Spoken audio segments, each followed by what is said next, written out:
আগের ভিডিওতে আপনাদের দেখিয়েছিলাম কিভাবে ভোটার কার্ডের সাথে মোবাইল নাম্বার লিঙ্ক করবেন। কারণ আপনাকে ভোটার কার্ড ডাউনলোড করতে গেলে আপনার কিন্তু ভোটার কার্ডের সাথে মোবাইল নাম্বার লিঙ্ক থাকতে হবে।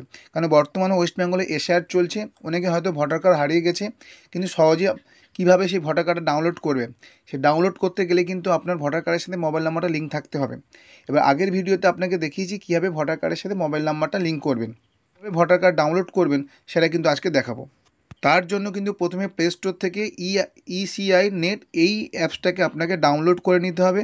যেহেতু আমার ডাউনলোড করে নেওয়া আছে তাই আমি এখান থেকে কি করব, ওপেন করব। এটাকে ওপেন করলে ঠিক এরকম একটা ইন্টারফেস আসবে। এখানে দেখতে পাচ্ছি ডাউনলোড ভোটার কার্ড এপিক বলে এই অপশানটিতে ক্লিক করতে হবে।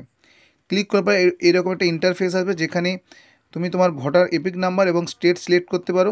উপরে এই অংশটা কিন্তু যে রেফারেন্স নাম্বারটা তুমি পেয়েছিলে সেই রেফারেন্স নাম্বার দিয়েও কিন্তু তুমি এখান থেকে কিন্তু এপিক কার্ডটা ডাউনলোড করতে পারো। কিন্তু যেহেতু আমি মোবাইল নাম্বার লিঙ্ক করা হয়ে গেছে, আমি এপিক নাম্বার যেহেতু আমার আছে, এপিক নাম্বার দিয়ে আমি ডাউনলোড করে দেখাবো। মোবাইল নাম্বার লিঙ্ক করার সময় যে রেফারেন্স নাম্বারটা পেয়েছিলে সেটা কিন্তু দিয়েও কিন্তু তুমি এপিক কার্ড বা ভোটার কার্ডটা ডাউনলোড করতে পারবে। দেখো এপিক নাম্বার আর আমার যে স্টেট সেটা দেওয়ার পরে এখানে ফেচ করবো। ফেচ করার পরে তোমার এখানে পুরো ডিটেলস দেখাবে।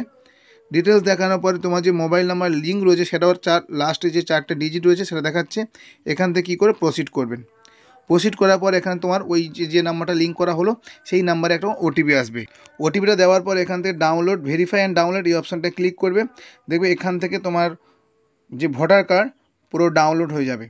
এইভাবে কিন্তু তুমি খুব সহজেই মোবাইল নাম্বার প্রথমে লিঙ্ক করবে, সেই ভিডিওটা আমি করে দিয়েছি। সেটা লিঙ্ক হয়ে যাওয়ার পরে সেখান থেকে রেফারেন্স নাম্বার অথবা এপিক নাম্বার দিয়ে কিন্তু সহজেই অনলাইন থেকে কিন্তু তোমার ভোটার কার্ডটাকে ডাউনলোড করে নিতে পারো। যদি ভিডিওটি ভালো লাগে প্লিজ সাবস্ক্রাইব করে দিও। টাটা বাই বাই, সবাই ভালো থাকবে।